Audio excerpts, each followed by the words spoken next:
సేపటి క్రితం సిరిసిల్ల ఎమ్మెల్యే మాజీ మంత్రి కేటీఆర్ మీద నమోదైనటువంటి ఏసీబీ కేసులో ఎఫ్ఐఆర్ని కొట్టివేయలేమని ఇన్వెస్టిగేషన్కి సహకరించమని ఆదేశాలు ఇవ్వడం జరిగింది. దీని మీద టీఆర్ఎస్ శ్రేణులు లేదా నానా యాగి నానా గగ్గోలు చేసే కార్యక్రమం చేస్తున్నారు. ఏం మాట్లాడినారు కేటీఆర్ గారు? కేసు రిజిస్టర్ అవుతున్నారు, గదేం కేసు, లొట్టపీస్ కేసు, 5 నిమిషాలు ఇట్లా పోయి అట్లా అన్నాడు. ఎవరు వద్దంటున్నారు ఇప్పుడు? మరి లొట్టపీస్ కేసులో పోలీసు వాళ్ళ ముందుకు పోయేందుకు కేటీఆర్ ఎందుకు భయపడుతున్నాడు? ఫస్ట్ ఏమన్నాడు, దాంట్లో అవినీతి జరగలేదు అన్నాడు. అవును, పైసలు ఇచ్చినా బరాబర్ ఇచ్చినా మంత్రికి ఇచ్చినా అన్నాడు. మరి బరాబర్ ఇచ్చినా ముచ్చటనే ఏసీబీ ఆఫీస్కి పోయి చెప్పు. నన్ను వకీళ్ళని తీసుకుపోని ఇస్తలేరని దొంగేడుపులు ఏడుస్తున్నాడు. దొంగలకు వకీళ్ళని తీసుకొని పోలీస్ స్టేషన్కి రానిస్తారా పోలీసు వాళ్ళు? లాస్ట్కి ఒక మాట్లాడుతున్న కేటీఆర్ దగ్గర 10 ఏళ్ళు మంత్రిగా చేసినావు కదా, తెలంగాణ వచ్చినాక ఏం చెప్పిండు? తెలంగాణ పోలీసు వాళ్ళు చాలా గొప్పోళ్ళు, దేశంలో నెంబర్ 1 పోలీసు వాళ్ళు, తెలంగాణ పోలీసులు అంటేనే భద్రత బాధ్యత 2 మాయే అని చెప్తారు. 1200 కోట్లు పెట్టి కమాండ్ కంట్రోల్ కట్టిస్తున్నాం. ఈ దేశంలో ఎక్కడ నేరం జరిగినా మా తెలంగాణ పోలీసులు గొప్పగా పనిచేస్తారు అని చెప్పాడు. 10 ఏళ్ళు మీరు గొప్ప అని చెప్పిన పోలీసుల ముందుకి ఇలా నువ్వు పోయేందుకు బాధ ఎందుకు అవుతుంది సార్? 10 ఏళ్ళు మంచోళ్ళైన పోలీసులు ఇలా చెడ్డోళ్ళు ఎట్లయ్యారు కేటీఆర్? అంటే నువ్వు కూడా పోలీసులతో తప్పు చేయించినావు అధికారంలో ఉన్నప్పుడు. దుబ్బాకలో నేను ఎమ్మెల్యే ఉన్నప్పుడు మల్లన్న సాగర్ లో ఒక రైతు చచ్చిపోయిన సూచొత్తా అని పోతే నన్ను రోడ్డు మీద ఆపి పట్టుకపోయి ఎమ్మెల్యే అని కూడా చూడకుండా కాలు చేతులు పెట్టి గుంజుకపోయి పోలీస్ స్టేషన్ లో వారేసి. ఆ రోజు పోలీసులు మంచోళ్ళు ఎట్లయిరి? ఇవాళ నేను ఠానాకు రమ్మంటే నాకు వెనకాల 10 మంది వకీలు కావాలని అడుగుతున్నాడు ఆయన. ఏం తప్పు చేయకపోతే నువ్వు కడిగిన ముత్యమే అయితివి, కేసు లొట్టపీస్ కేసే ఆయే, మరి ఎందుకు భయపడుతున్నావు కేటీఆర్?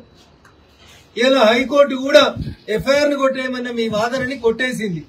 అంటే దాని అర్థమైంది, మీరు ఇన్వెస్టిగేషన్ కి సహకరించుండ్రి, లేదా హైకోర్టు తీర్పు నచ్చకపోతే సుప్రీంకోర్టు పోండి. ఇదే కేటీఆర్ గారు వారం రోజుల కింద ఇంకో మాట అన్నాడు, జైలుకు వెళ్తే ఏమవుతుంది, జైల్లో మంచిగా వాకింగ్ చేస్తా, యోగా బాగా చేస్తా, ఇంట్లో నాకు మనశ్శాంతి లేదు, మా నాయనో దిక్కు, మా చెల్లో దిక్కు, మా బావో దిక్కు నన్ను బాగా రాసి రంపాన పెడుతున్నారు, జైలుకు పోతే ప్రశాంతంగా ఉంటా, గట్టిగా తయారవచ్చి పాదయాత్ర చేస్తా అన్నాడు. పోయిరాది మరి జైలు కూడా ఎట్లుంటుందో చూసిరండి. ఒక దిక్కేమో తప్పు చేయలేదంటాడు, ఒక దిక్కేమో అవినీతి జరగలేదంటాడు, ఇంకొక దిక్కు మోడీకి ఈడీకి బోడీకి దేనికి భయపడ్డా అంటాడు. మరి వీళ్ళకి ఇంతెందుకు భయపడుతున్నారు? అవన్నా సల్జరం వచ్చిన వరకినట్టు వరుకుతాడు.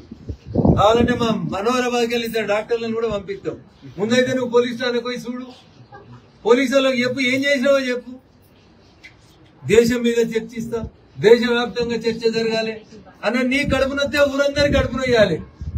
నువ్వు 10 ఏళ్ళు నాసంటి ఎమ్మెల్యేలని ఎంపీలని చాలా మంది ప్రతిపక్షం వాళ్ళని అరెస్ట్ చేయించి లోపలేపించినావు. మరి ఆ రోజు పోలీసు వాళ్ళు తప్పు చేసిరని మేము అన్నామా? పట్టుకుపోతే పోయినాం, కేసులు పెడితే కోర్టుకు తిరుగుతున్నాం. ఎక్కడన్నా దేశంలో కేటీఆర్ నువ్వు చెప్పాలి, దొంగలెంబడి వకీళ్ళు వస్తారా పోలీస్ స్టేషన్ కి? ఆయన చెప్పేటి ఆయన పత్రిక, ఆయన ముఖ్యమంత్రి ఆఫీస్ నుంచి వెళ్ళి వచ్చేటిదన్నీ లీకులన్నీ అవేమి భగవద్గీత సూక్తులు కావు. చాలా చాలా లీకులు ఇస్తా ఉన్నారు. ధైర్యంగా డైరెక్ట్ గా చెప్పే ధైర్యం లేదు. నేను ఇంకొక మాట అడుగుతున్నా, మాకు ప్రత్యామ్నాయం ఏముందండి? అసెంబ్లీ సమావేశాలు జరుగుతున్నాయి, మేము అడిగినాం చర్చ పెట్టు అసెంబ్లీలో అని, నువ్వు పారిపోయినావు, నీకు నన్ను ఎదుర్కొనే ధైర్యం లేదు. ఈ కేసు విషయం 4 కోట్ల ప్రజల ముందు చర్చ పెడదాం రాయనాయన అంటే రాలేదు. ఇప్పుడు కూడా అడుగుతున్నారు రేవంత్ రెడ్డి, మొగాడివైతే నువ్వు మొగాడివైతే నీ జూబ్లీ హిల్స్ ప్యాలెస్ లో చర్చ పెట్టు, లైవ్ టీవీలు ఇట్లనే పెట్టు, నేను వస్తా, ఇవ్వలేందో ప్రజలు చూడండి, నో ప్రాబ్లం. తర్వాత నువ్వు ఏసీబీ పంపుతావా, ఈడీ పంపుతావా, ఇంకోటి పంపుతావా, దానికి కూడా హాజరవుతా, నాకేం అభ్యంతరం లేదు. కానీ నేను తప్పు చేయలేదు, చేయలేదు, అనాపైస అవినీతి చేయలేదు. కాబట్టి ఆ ధైర్యంతోనే చెప్తున్నా, న్యాయస్థానాల్లో న్యాయ పోరాటం చేస్తా.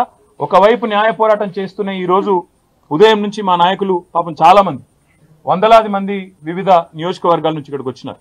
వారందరికీ ముందుగా నా ధన్యవాదాలు. వారందరికీ నేను ఒకటే చెప్పాను, నేనేం చెప్పినా అంటే, మీరు వాళ్ళు ఏం చేసినా మీరు పట్టించుకోకండి. ఈ కేసు విషయంలో వాళ్ళ ఇంట్రెస్ట్ ఫార్ములా ఈ, మా ఇంట్రెస్ట్ ఫార్మర్. ఆయన ఇంట్రెస్ట్ ఫార్ములా, మా ఇంట్రెస్ట్ ఫార్మర్. మేము రైతు భరోసా గురించే మాట్లాడతాం. నువ్వు డైవర్షన్ కోసం ఏం చేస్తున్నావో మాకు తెలుసు. నీకు తెలిసిందే కాదు, ఒకటి డిస్ట్రాక్షను, డిస్ట్రాక్షను, డిసెప్షన్. ఈ 3 తెలుసు నీకు. డిస్ట్రాక్షను, డిసెప్షన్, విధ్వంసము, అటెన్షన్ డైవర్షను, మోసం.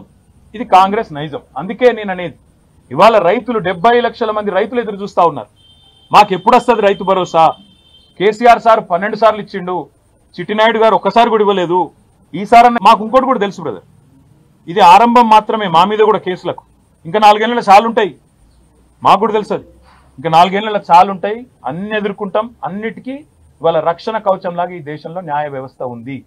కానీ దుర్మార్గుల పన్నాగాలను అడ్డుకోవడానికి నాకు భారత రాజ్యాంగం ఒక పౌరుడిగా అంబేద్కర్ గారు అందించిన హక్కు న్యాయ వ్యవస్థ. తప్పకుండా న్యాయ వ్యవస్థ మీద మాకు గౌరవం ఉంది, సంపూర్ణమైన విశ్వాసం ఉంది. అక్కడే న్యాయ పోరాటం చేస్తాం.